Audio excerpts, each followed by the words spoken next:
কাহিনী মহল অরিজিনালস বাংলা সাহিত্যের সেরা গল্পের সম্ভার নিয়ে সৃষ্ট আমাদের এই বিশেষ প্রতিবেদন। তাহলে শুনতে থাকুন আজকের কাহিনী।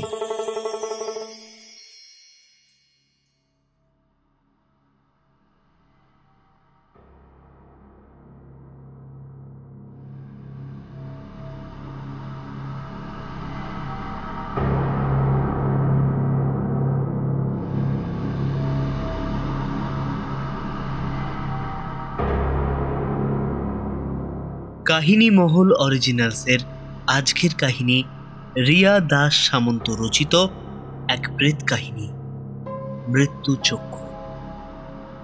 গল্পটি সম্পূর্ণ প্রাপ্তবয়স্ক শ্রোতাদের জন্য নির্মিত। গল্পের সমস্ত চরিত্র কাল্পনিক এবং লেখিকার কল্পনাপ্রসূত। এর সঙ্গে বাস্তবের কোনো মিল নেই। গল্পের প্রধান চরিত্রে কথক, তিন্নি, প্রিয়া ও প্রাণেশ্বর বাবু। শুনতে থাকুন আজকের প্রতিবেদন মৃত্যু চক্ষু।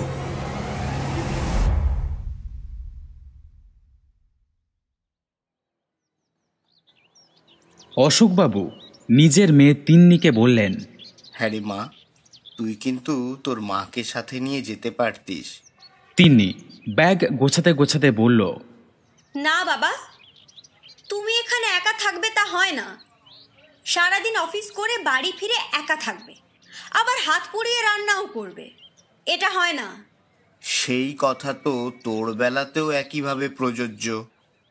তুই কি কখনো আমাদের ছেড়ে একা থেকেছিস, নাকি তোর মা বা আমি তোকে একা ছেড়েছি কোথাও কখনো? তুই তো ভাত ফুটিয়েও খেতে পারিস না, কিন্তু আমি পারি।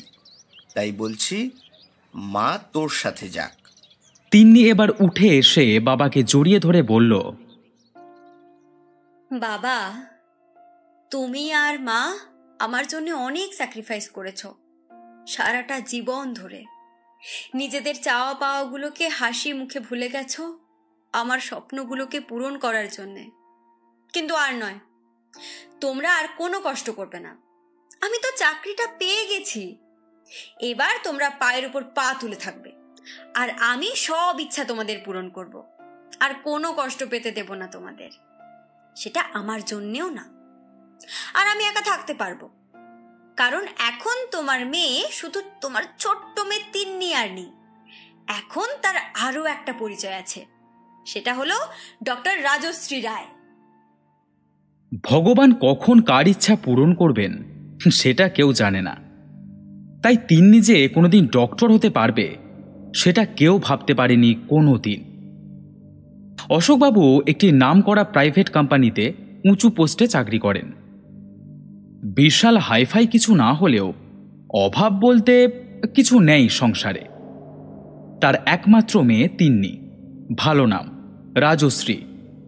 ছোট থেকেই তার স্বপ্ন যে সে বড় হয়ে ডক্টর হবে।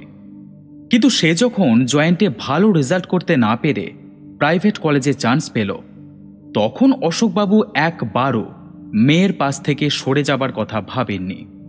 লোন নিয়ে মেয়েকে বেসরকারি কলেজেই ভর্তি করিয়েছেন। আত্মীয় স্বজন, প্রতিবেশী সকলেই বলেছে তিন্নি নাকি তার বাবার টাকা নষ্ট করে ক্ষান্ত হবে।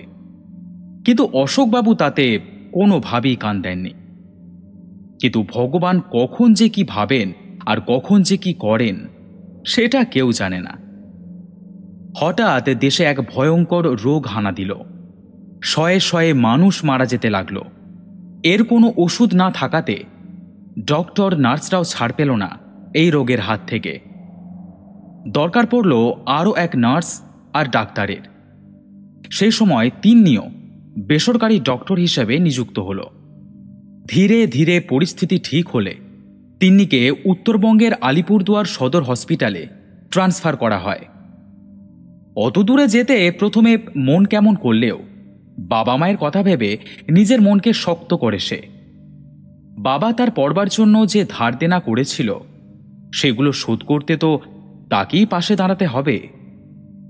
হসপিটালের ম্যানেজমেন্ট থেকে তিন্নিকে ফোনে জানানো হয় যে আপাতত কোনো স্টাফ কোয়ার্টার ফাঁকা নেই। তিন্নি নিরুপায় হয়ে ওয়েলেক্সে বাড়ি খুঁজতে থাকে। সে দেখে হসপিটালের কাছাকাছি বেশি বাড়ি নেই, মাত্র 2টি বাড়ি আছে। একটির ভাড়ি যা সেটা তার পক্ষে নেওয়া এই মুহূর্তে সম্ভব নয়। আরেকটির ভাড়া বেশ কম, সাথে ফোন নাম্বারও আছে। সে ফোন করলে একজন মহিলা ফোনটা ধরেন। ওনার নাম রুমেলা বসাক। তার সাথে কথা বলে বেশ ভালোই লাগে তিন্নির। বাড়িটাতে 2টো রুম, বাথরুম আর রান্নাঘর আছে, যার ছবি সে ইতিমধ্যে ওয়েলএক্সে দেখেছে। বাড়িটা 2 তলা। ওপরে রুমেলা এবং তার বাবা মা থাকেন, আর নিচতলাটা ভাড়া দেওয়া হবে। ভাড়া মাত্র 5,000 টাকা। অ্যাডভান্স কিছু লাগবে না, আর যদি তিন্নি তাদের সাথে খাওয়া দাওয়া করে তবে খাওয়া দাওয়া বাবদ আরও 2,000 টাকা বেশি দিলেই হবে। তিন্নি যেন হাতে চাঁদ পায়। সে সঙ্গে সঙ্গে রাজি হয়ে যায় বাড়িটি ভাড়া নেওয়ার জন্য। অশোকবাবু মেয়ের সাথে এসেছেন তাকে পৌঁছে দিতে, কিন্তু তারা স্টেশন থেকে যে টোটোতে এসেছেন তার কথা শুনে খুব অবাক হয়ে গেছেন দুজনেই। টোটো চালক ছেলেটি তাদের রুমেলা বসাকের বাড়ির সামনে নামিয়ে দিয়ে অশোকবাবুর উদ্দেশ্যে বললেন, কাকু, কিছু মনে না করলে একটা কথা বলবো? অশোকবাবু একটু অবাক হয়ে বললেন, হ্যাঁ বলো। আসলে আপনারা কি বাড়িটা ভাড়া নিলেন? হ্যাঁ। আচ্ছা, তো আপনারা দুজনেই থাকবেন? কেন বলো তো, এত কথা জিজ্ঞাসা করছো? আসলে কি বলুন তো, পাড়াটা খুব একটা ভালো নয়। তাই বলছিলাম, যদি বাড়ি পাল্টাতে হয় তাহলে আমাকে একবার বলবেন, আমি ভালো বাড়ি খুঁজে দেবো। এই নিন আমার নম্বরটা।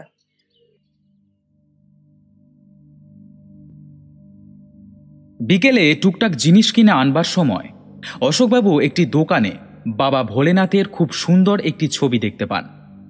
তিনি সেটাকে কিনে এনে ঘরের পূর্ব দিকে প্রতিষ্ঠা করেন। তারপর বলেন, তিন্নি, তুই তো জানিস আমি আর তোর মা বাবা ভোলানাথের ভক্ত। তুই একা থাকবি, তাই আজ আমি তোর সব ভার বাবা ভোলানাথকে দিয়ে গেলাম। রোজ একটু জল মিষ্টি দিস, সাথে একটু ধূপ ধুনো, তাতেই বাবা সন্তুষ্ট হবেন, তোর পাশে থাকবেন। এই বাড়ির মালিকের নাম প্রাণেশ্বর দেব, তার স্ত্রী রমা দেব এবং তাঁদের মেয়ে রুমেলা বসাক। রুমেলা ডিভোর্সি, বাবা মায়ের সাথেই থাকেন, পেশায় প্রাইমারি স্কুল টিচার। নতুন জায়গাতে বেশ ভালোই কাটছিল দিনগুলো। ডাক্তার হিসাবে তার মিষ্টি মধুর ব্যবহারে সে প্রথম দিন থেকেই হসপিটালে সবার মন জয় করতে থাকে। কিন্তু যখনই সবাই শোনে যে সে প্রাণেশ্বর দেবের বাড়ি ভাড়া নিয়েছে, তখনই সবাই তাকে সাবধানে থাকতে বলে। কিন্তু এখনো পর্যন্ত সে কিছুই খারাপ দেখেনি বাড়িটাতে বা তার আশেপাশে। রুমেলার সাথে তার খুব ভাব হয়ে গেছে। রুমেলা তার থেকে বয়সে বড়, তাই তিন্নি তাকে রুমেলা দিদি বলে, আর রুমেলাও তাকে বোনের মতো স্নেহ করে। তাই তিন্নিকে তুমি না বলে তুই করি সম্বোধন করে সে। কিন্তু রমা দেবী খুব চুপচাপ মানুষ, বেশি কথা বলেন না। এমনকি দোতলাতেও কোনো দিনই রমা দেবী বা রুমেলা তাকে যেতে বলে না। তার খাবারটা রুমেলাদি বা রমা দেবী নিজে এসে দিয়ে যান, কিন্তু তবু তাকে ওপরে যেতে বলেন না। যদিও তাতে তার কিছু অসুবিধা নেই, কিন্তু ওই যে বলে না, কৌতূহল চাপা বড় দায়।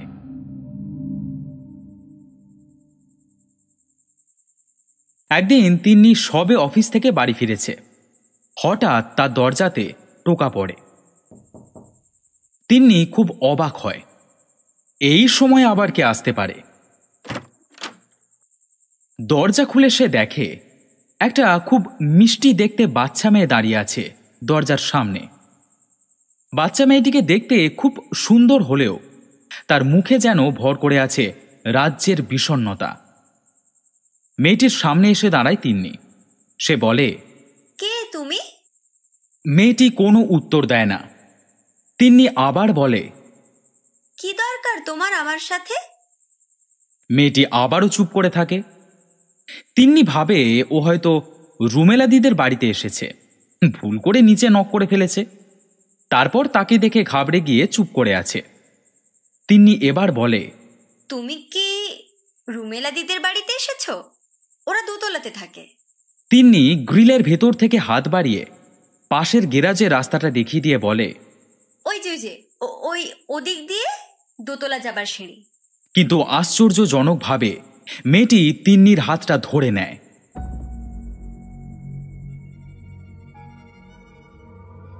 তিন্নি অনুভব করে মেয়েটির হাতটা অসম্ভব রকমের ঠান্ডা। কোনো মানুষের হাত কি এতটা ঠান্ডা হতে পারে? তিন্নি এবার নিজের হাতটাকে ছাড়ানোর চেষ্টা করতে করতে বলে, ছাড়ো ছাড়ো আমার হাত, আমি কিন্তু চিৎকার করব। এবার মেয়েটি খিলখিল করে হেসে ওঠে।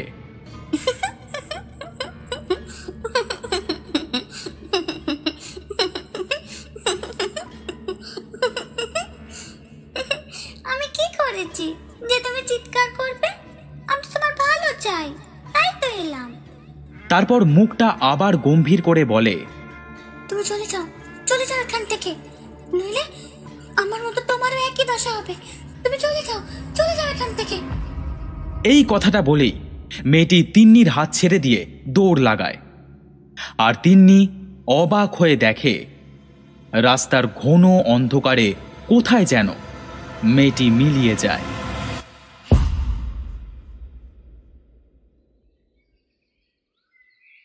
পরদিন সে রুমেলাকে বলে, দিদি, আমি তো ওপরে গিয়েও খেতে পারি। তুমি না থাকলে জেঠিমা খাবার নিয়ে কষ্ট করে নিচে আসেন না, মানে আমার আসলে খুব খারাপ লাগে সেটা, তাই আর কি। রুমেলা একটু চুপ করে বলে, আসলে তুই হয়তো জানিস না, বাবা খুব অসুস্থ, ডান দিকটা প্যারালাইজ হয়ে গেছে, কথাও বলতে পারেন না ঠিক করে। তার মধ্যে মাঝে মাঝে রক্তবমি করেন যখন তখন, তাই মাসে 2 বার রক্তও দিতে হয়। সেজন্য মা পছন্দ করেন না কেউ আসুক ঘরে। তিন্নি নিজের কৌতূহলের জন্য নিজেই লজ্জা পায়। তারপর বলে, সরি, আমি জানতাম না। একটু চুপ করে থেকে তিন্নি আবার বলে, আচ্ছা রুমেলাদি, তোমাদের বাড়ির আশেপাশে কি কোনো 9 থেকে 10 বছরের বাচ্চা মেয়ে আছে নাকি? রুমেলা একটু ভেবে বলে, কই না তো। তিন্নির ড্রয়িং রুমে একটি দরজা আছে, যেটি খুললেই দোতলাতে উঠবার সিঁড়ি আর তার সংলগ্ন কিছুটা ফাঁকা জায়গা পড়ে, যেটিকে রুমেলাদিরা গ্যারাজ হিসেবে ব্যবহার করে এবং নিজেরাও যাতায়াত ওইখান থেকেই করে। একদিন রাত তখন প্রায় 1টা বেজে গেছে। ওই কমন দরজাতে হঠাৎ নক করবার আওয়াজ পায় তিন্নি, সাথে রুমেলাদির গলা। তাড়াতাড়ি তিন্নি দরজা খোলে। রুমেলাদিকে সে দেখি বুঝতে পারে কিছু একটা সাংঘাতিক হয়েছে। সে কিছু বলবার আগেই রুমেলা বলে, একবার উপরে যেতে পারবি? বাবা যেন কেমন করছে, এত রাতে কোনো ডাক্তারও পাচ্ছি না। তিন্নি কোনো কথা না বলে দরকারি সব জিনিস গুছিয়ে নিয়েই রুমেলাদির সাথে ওপরে যায়।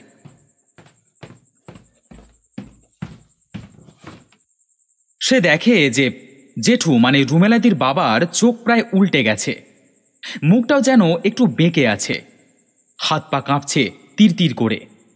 তিন্নি এক মুহূর্ত দেরি না করে রুমেলাকে জিজ্ঞাসা করে, জেঠুর কি সুগার আছে? হ্যাঁ, কিন্তু আগে ছিল না, 1 মাস যাবৎ সুগার ধরা পড়েছে। তিন্নি এবার বোঝে এরা সুগার ফল হলে কি হয় তা জানে না, তাই নিজের কাছে রাখা গ্লুকোমিটার বের করে সুগার মেপে দেখে যে যা ভেবেছিল তাই। সুগার ফল হয়েছে ভদ্রলোকের। সে রুমেলাকে একটু চিনির জল আনতে বলে, তারপর সেটা খাওয়াতে থাকে রুমেলার বাবাকে। মিনিট 10 পরে ধীরে ধীরে খানিকটা সুস্থ বোধ করেন প্রাণেশ্বরবাবু। তিন্নি বলে, রুমেলাদি, ভয়ের কিছু নেই, জেঠুর সুগার ফল করেছিল। এটা হয় যাদের সুগার থাকে। এখন উনি ঠিক আছেন, রেস্ট নিক। তুমি বরং কাল সকালে ওনাকে যে ডক্টর দেখেন তাকে একবার কল করে নিও। আমি এখন আসি, বুঝলে? বলে উঠে দাঁড়াতে গিয়ে দেখে কেউ যেন তার হাতটা ধরে রেখেছে। তিন্নি ঘুরে তাকাতেই দেখে প্রাণেশ্বরবাবু তার হাতটা ধরে রেখেছেন নিজের বাঁ হাত দিয়ে, আর এক দৃষ্টে তাকিয়ে আছেন তার দিকে। কিন্তু তিন্নির মনে হলো সেই তাকানো যেন কোনো অসুস্থ মানুষের তাকানো নয়, বা কোনো বৃদ্ধ মানুষের স্নেহ কিংবা কৃতজ্ঞতা ভরা দৃষ্টি নয়। এ দৃষ্টি যেন অন্যরকম দৃষ্টি। তিন্নি নিজের মনকেই ধিক্কার দিল, কিন্তু তবু তার মনে হলো এ দৃষ্টি বড়ই নোংরা, বড়ই ঘৃণ্য। কতক্ষণ তিন্নি ওইভাবে দাঁড়িয়েছিল সে জানে না, কিন্তু ওর হুঁশ ফিরল রমা দেবীর কথায়। উনি এগিয়ে এসে প্রাণেশ্বরবাবুর হাত থেকে তিন্নির হাত ছাড়ানোর চেষ্টা করতে করতে বললেন, অনেক রাত হয়েছে, ওকে যেতে দাও, পরে আসবে ও।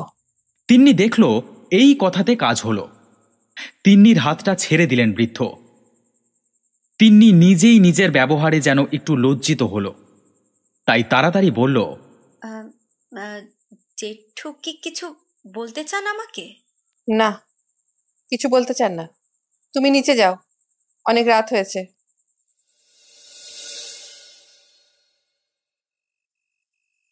পরের দিন তিন্নির নাইট ডিউটি ছিল।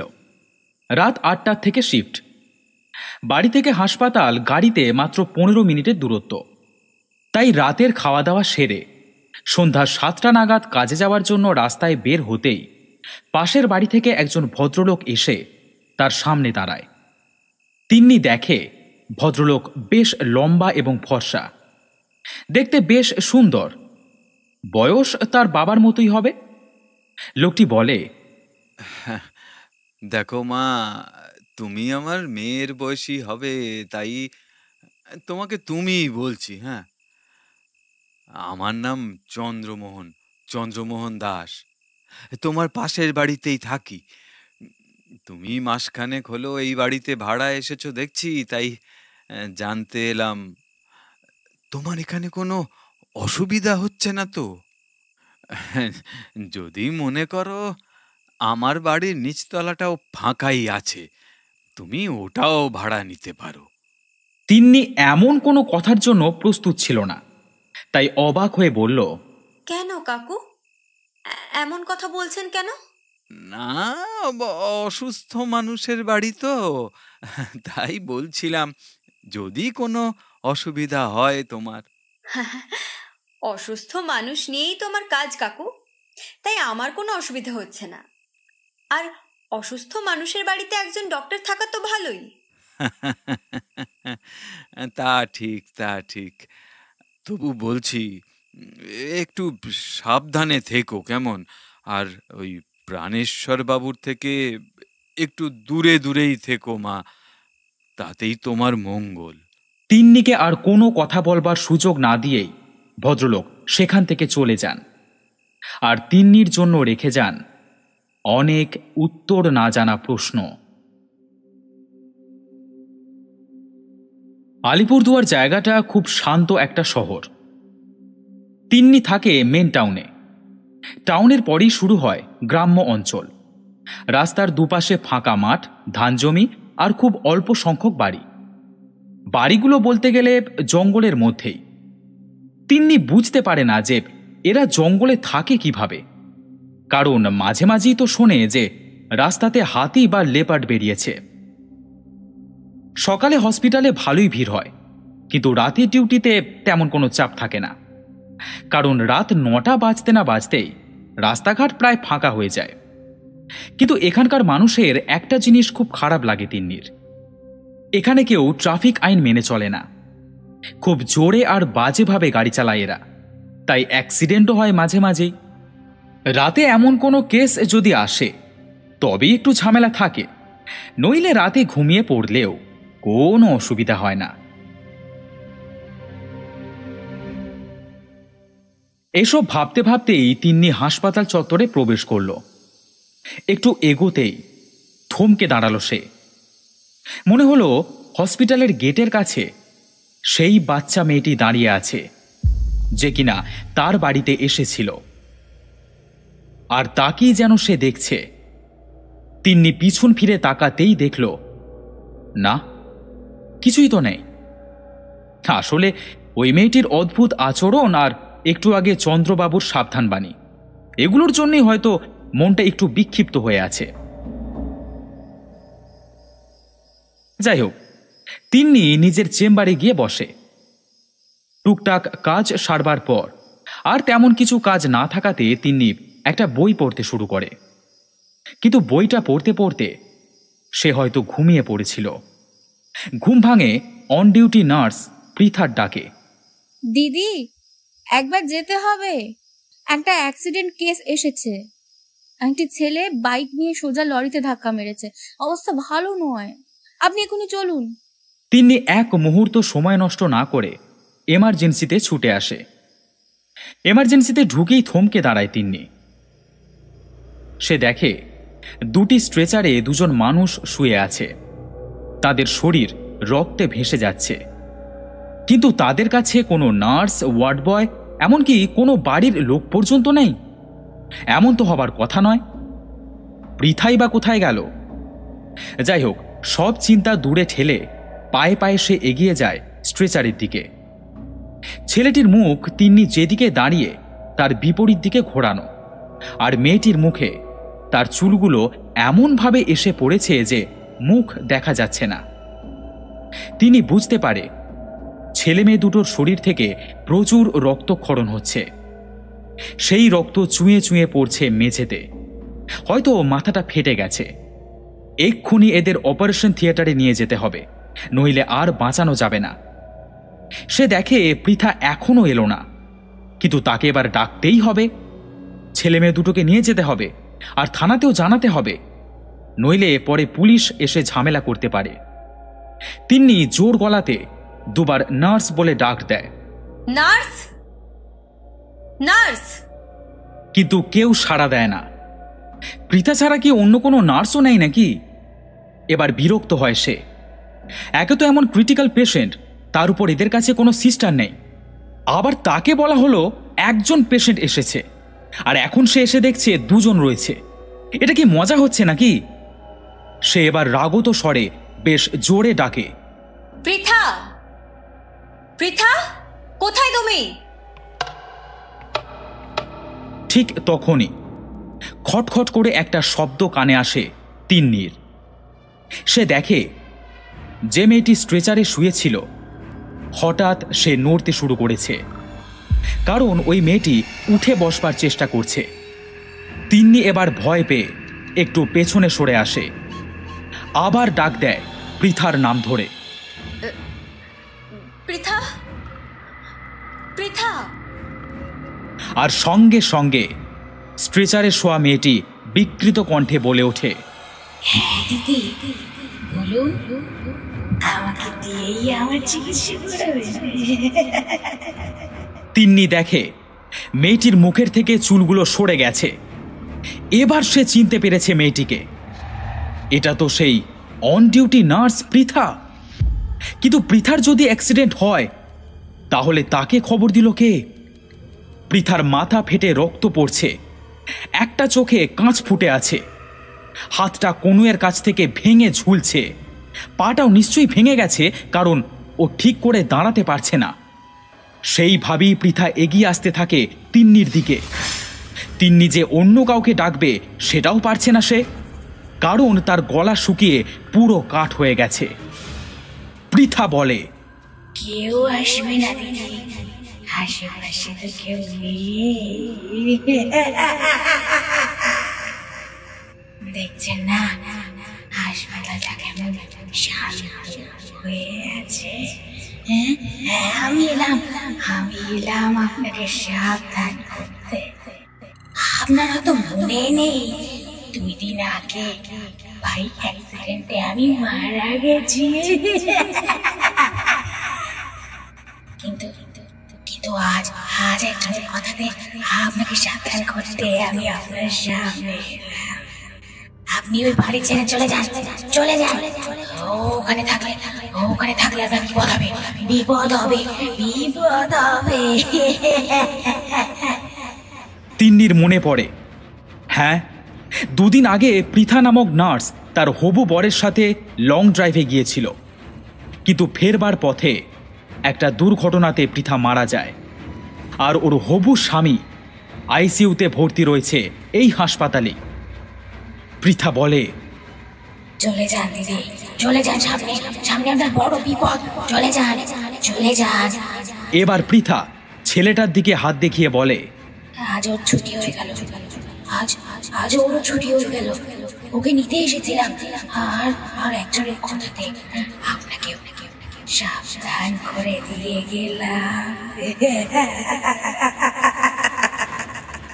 তিন্নি কোনো মতে বলল, কার কথাতে? পৃথা হাত তুলে ঘরের একটা কোণ দেখিয়ে দিল। তিন্নি সেদিকে তাকাতেই দেখল সেই দিনের বাচ্চা মেয়েটি দাঁড়িয়ে রয়েছে সেখানে।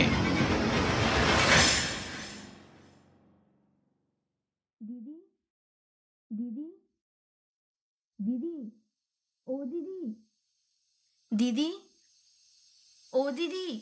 গায়ে একটা হালকা টোকা পড়তেই ধরফর করে উঠে বসে তিন্নি। সে আশেপাশে ভালো করে চেয়ে দেখে, কই, সে তো নিজের টেবিলে বসে রয়েছে।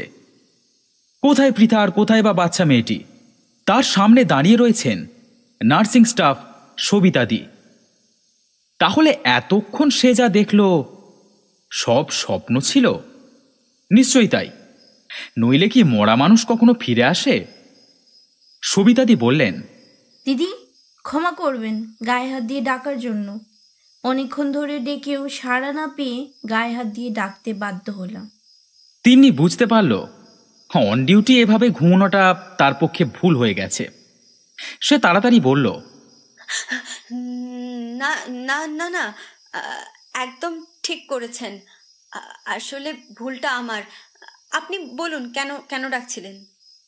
আপনাকে একবার 210 নম্বর পেশেন্টের কাছে যেতে হবে। মনে হচ্ছে পেশেন্ট এক্সপায়ার করে গেছে। তাড়াতাড়ি উঠে দাঁড়ায় তিন্নি। সে বলে, কি ছিল পেশেন্টের নাম? অরূপ দাম। আরে দিদি, আমাদের পৃথার হবু স্বামী। মেয়েটাও গেল, এবার ছেলেটাও চলে গেল।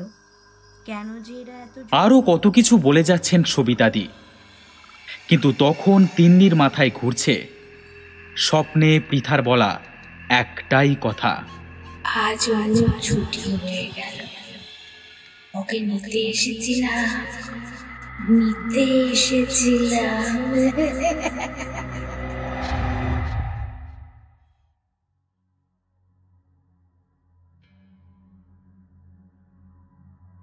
সময় যত যাচ্ছিল তিন্নি বুঝতে পারছিল প্রাণেশ্বর বাবুর বাড়িতে কিছু একটা গন্ডগোল আছে।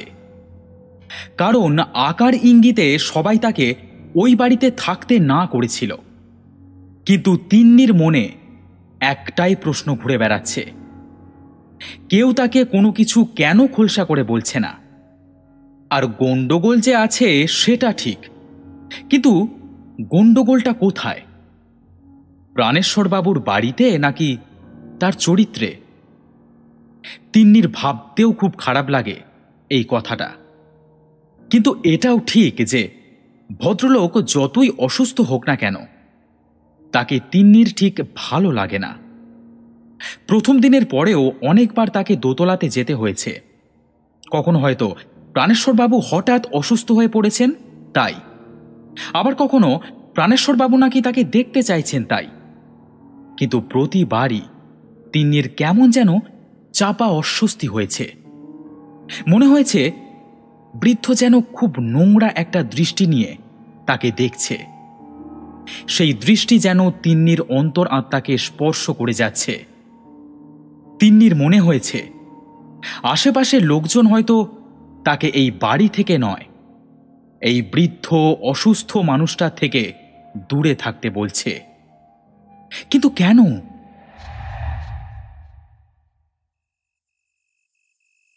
এইভাবেই প্রায় 5 মাস কেটে যায়। এখন শীতকাল, 4টে বাজতে না বাজতেই সন্ধ্যা নেমে পড়ে এখানে।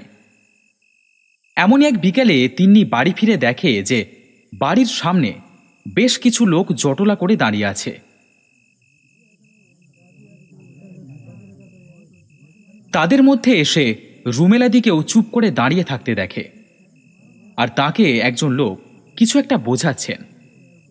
তিন্নি তার সামনে গিয়ে দাঁড়াতেই রুমেলাদি বলে, বাবা চলে গেলেন আমাদের ছেড়ে। তুই চল, মা তোর জন্য অপেক্ষা করছে। রমা দেবী, যিনি তার সাথে কোনোদিন একটিও হেসে কথা বলেননি, সেই রমা দেবী তার জন্য অপেক্ষা করছেন শুনে তিন্নি এতটাই অবাক হলো যে একটা মৃত্যু সংবাদ পেলে যে দুঃখ প্রকাশ করতে হবে সেটাই সে ভুলে গেল। রমা দেবী তিন্নির মাথায় হাত দিয়ে বললেন, খুব অবাক হয়েছ তো আমি তোমাকে ডেকেছি শুনে? অবাক হবারই কথা যে আমি কোনোদিন তোমার সাথে হাসি মুখে কথা বলিনি, সেই আমি তোমাকে কেন ডাকছি। তুমি তো শুনেছ রুমেলার মুখে তোমার জেঠু আজ চলে গেলেন, তাই মনে হলো তোমাকে কিছু কথা বলা খুব দরকার। তোমাকে হয়তো অনেকেই বলেছেন আমাদের বাড়ি থেকে চলে যেতে, কিন্তু কেন বলেছেন সেটা খুলে বলেনি। আজ সেটাই তোমার সবার আগে জানা দরকার। তোমার জেঠু ভালো মানুষ ছিলেন না, তিনি এমন কাজ করেছিলেন যা খুবই ঘৃণ্য। তার জন্যই তার নিজের চাকরি যায় এবং তোমার রুমিলাদের ডিভোর্সও সেই কারণেই হয়। তোমার জেঠুর কুনজর তোমার উপরও পড়েছিল, আর আমি জানি সেটা তুমি বুঝতে। তোমাকে যাতে ওনার সামনে আসতে না হয় তার জন্যই তোমাকে আমি দোতলাতে আসতে দিতাম না। কি করেছিলেন জেঠু? রমা দেবী একটুক্ষণ চুপ করে থেকে বললেন, আমি বিয়ের পরেই বুঝতে পারি তোমার জেঠুর চরিত্র ঠিক নয়।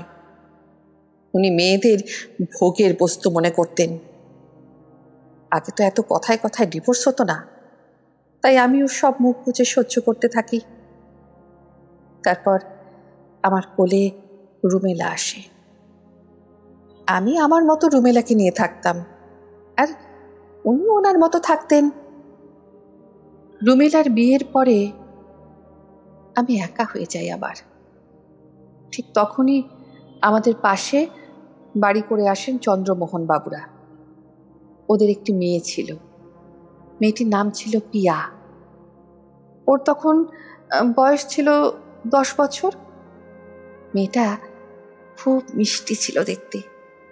ওর জন্মের সময় ওর মা মারা যায়, আর আমিও তখন একা। কিভাবে যেন আমাদের সাথে ওর একটা মিষ্টি সম্পর্ক গড়ে ওঠে। আমাদের বাড়িতে ও প্রায় আসতো, কিন্তু আমি বুঝতে পারিনি আমার বাড়ির শয়তানটা নজর পড়েছে ওর দিকে।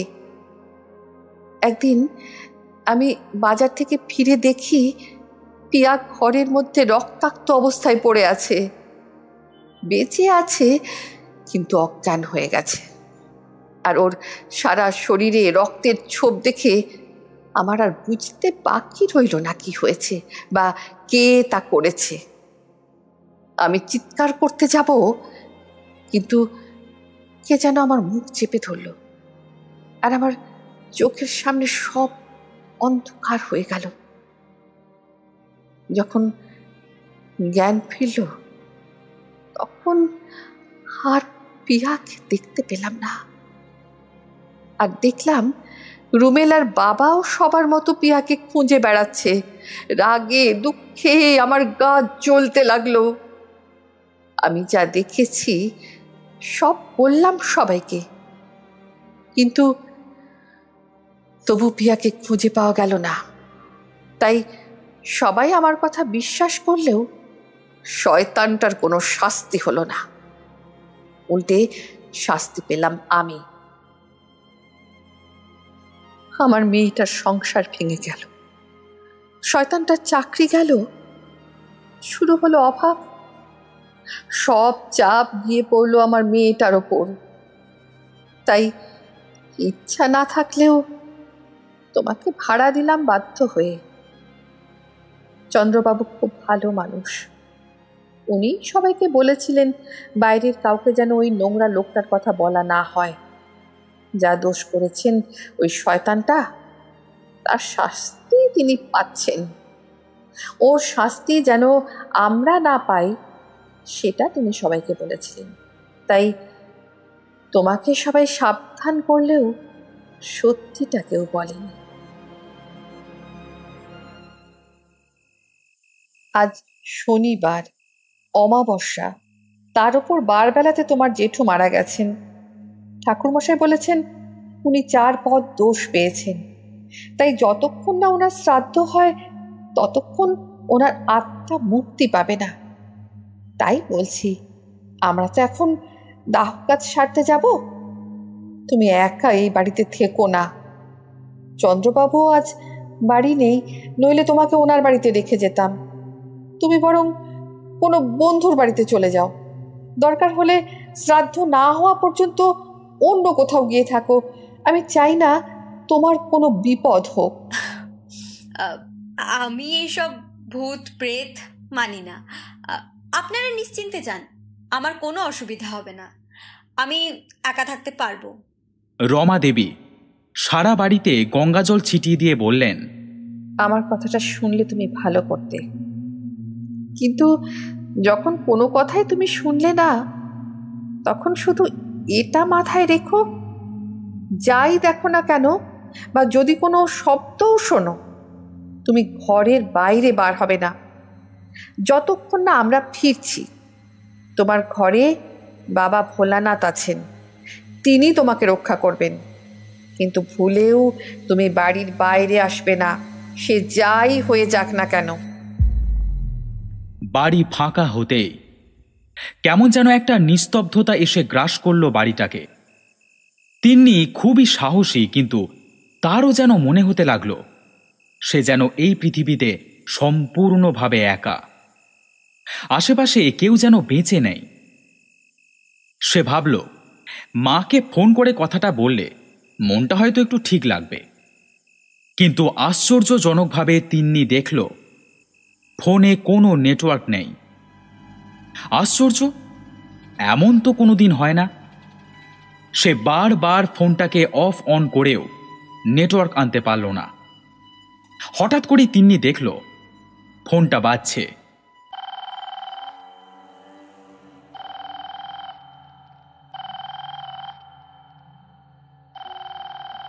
সে খুব অবাক হয়ে দেখল যে ফোনে কোনো নেটওয়ার্ক নেই, কিন্তু ফোন এসেছে। মা ফোন করেছে। তিন্নি ফোন ধরতেই তার মা বললেন, হ্যালো তিন্নি, তোমার বাবা তোমার ওখানে গেছেন, উনি এলে দরজাটা খুলে দিও। কথা শেষ হতেই ফোনটা কেটে যায়। তিন্নি দেখে ফোনে নেটওয়ার্ক আবার চলে গেছে। তিন্নির মনে একটা খটকা লাগে। একে তো ফোনে নেটওয়ার্ক নেই, তাতেও ফোন এলো কিভাবে মায়ের? কিন্তু মা কথাগুলো বলল পুরো যন্ত্রের মতো, আর তাকে তো শোনা ছাড়া মা ডাকে না। কিন্তু আজ তিন্নি বলে ডাকলো যে? কি হলো মায়ের? বাবাই বা হঠাৎ আসছে কেন এখানে? দুজনের কি কোনো রকম ঝগড়া হলো? এইসব ভাবতে ভাবতে হঠাৎ তার মনে হলো বাইরের গ্রিলটা কেউ যেন খুলে ভিতরে আসছে। তিন্নি ভাবল হয়তো বাবা এসেছে। সে ছুটে গিয়ে দেখল ঠিক তাই, তার বাবা গ্রিল খুলে ঢুকছে, হাতে অনেক ব্যাগ। তিন্নিকে দেখেই তিনি বললেন, আরে হাঁ করে দেখছিস কি? তাড়াতাড়ি এসে ব্যাগগুলো ধর। তিন্নি চাবি দিয়ে গ্রিল খুলে বাইরে বেরোতেই অবাক হয়ে গেল। সে দেখল সেখানে কেউ নেই। গ্রিলটা খোলা হয়েছে ঠিকই, কিন্তু সেখানে তো বাবা দাঁড়িয়ে নেই, যেন আপনা আপনি গেটটা খুলে গেছে। তিনি বুঝে উঠতে পারল না যে সে কি দেখল, জেগে জেগে স্বপ্ন দেখল নাকি অন্য কিছু দেখল। যাই হোক, সে ভাবল যে গেটটা লাগিয়ে দেওয়া দরকার, কিন্তু তারপরেই মনে হলো জেঠিমা তাকে বাইরে যেতে মানা করেছেন। তারপরেই নিজের মনে হাসি পেল তিন্নির। সে একজন ডাক্তার, তার মধ্যে এই আল্ট্রা মডার্ন যুগের মেয়ে হয়ে সে কিনা ভূতের ভয় পাচ্ছে। কিন্তু কিছু একটা অন্যরকম তো হচ্ছে, নইলে একটু আগে সে যে বাবাকে দেখল, কিন্তু তারপরেই দেখল তিনি নেই। এতটা সে ভুল দেখল কিভাবে? কিন্তু তারপরেই সে নিজেকে নিজেই ব্যঙ্গ করে বাইরে বেরিয়ে আসে দরজাটা লাগাবার জন্য। কিন্তু তখনই সে শুনতে পায় তার পিছন থেকে কে যেন তার নাম ধরে ডাকল। তিন্নি ঘুরে তাকাতেই তার মনে হলো নিজের চোখ কি যেন বিশ্বাস করতে পারছে না। ঠিক তার ঘরের দরজার সামনে দাঁড়িয়ে আছে রুমেলাদির বাবা, যিনি আজ দুপুরে মারা গেছেন। ভয়ে বিস্ময়ে কথা বলবার শক্তি হারিয়ে ফেলে তিন্নি। সে দেখে প্রাণেশ্বর বাবু ধীরে ধীরে এগিয়ে আসতে থাকে তার দিকে। প্রাণেশ্বর বাবু যেন সম্পূর্ণ সুস্থ, মৃত্যু যেন তার সব রোগ ব্যাধি হরণ করে নিয়েছে, কিন্তু হরণ করে নিতে পারেনি তার নোংরা চাহনি। বরং উপহার হিসেবে তাকে দিয়েছে আরও একটি জিনিস, সেটা হলো নোংরা একটা হাসি, যে হাসির নোংরা অর্থ পৃথিবীর সব মেয়েরাই বোঝে। প্রাণেশ্বরবাবু ধীরে ধীরে একদম সামনে এসে দাঁড়ায় তিন্নির। তারপর বলেন,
প্রাণেশ্বর বাবুর আত্মা একটা নোংরা হাসি হেসে ডান হাতটা বাড়িয়ে দেয় তিন্নির দিকে। আর তিন্নি দেখে হঠাৎ একটা অদৃশ্য হাত এসে প্রাণেশ্বর বাবুর হাতটা চেপে ধরে। কার হাত সেটা দেখবার জন্য প্রাণেশ্বর বাবু পাশ ফিরতেই চমকে ওঠে। তারপর বলে, তিন্নি দেখে সেই বাচ্চা মেয়েটি প্রাণেশ্বর বাবুর হাতটা চেপে ধরেছে।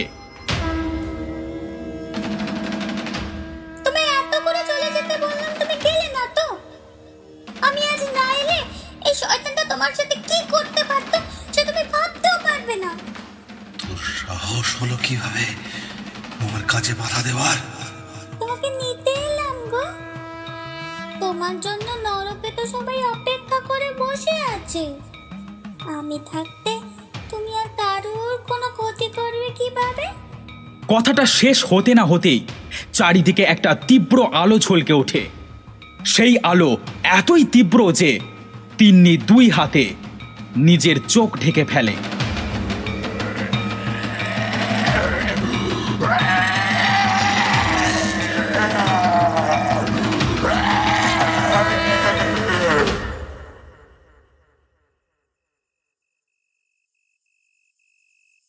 তার সম্বিত ফেরে সেই বাচ্চা মেয়েটির ডাকে। মেয়েটি বলে, তোমার ভয় নেই, শয়তানটা আর নেই এখানে। কে তুমি? আমি পিয়া। ওই শয়তানটা আমাকে মেরে ফেলেছিল, তারপর আমার শরীরটাকে কুচি কুচি করে কেটে কুকুরদের খাইয়ে দিয়েছিল। তাই আমায় কেউ খুঁজে পায়নি। জানো, বাবা আজও ভাবে আমি ফিরে আসবো, তাই আমার শ্রাদ্ধ করেনি। তুমি বাবাকে বলো আমার কাজ করতে, নইলে আমার মুক্তি হবে না।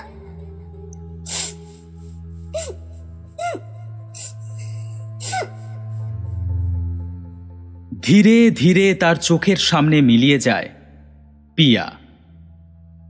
আজ তিন্নির কাছে সব প্রশ্নের উত্তর আছে। সে ভগবানের উদ্দেশ্যে প্রণাম জানিয়ে পিয়ার আত্মার শান্তি কামনা করে, আর পিয়ার মাধ্যমে তাকে রক্ষা করবার জন্য ভোলা মহেশ্বরকে অনেক ধন্যবাদ জানায়। সে বোঝে পাপ কোনোদিন চাপা থাকে না, তার শাস্তি ঠিক পেতেই হয়, সেটা মৃত্যুর আগে হোক কিংবা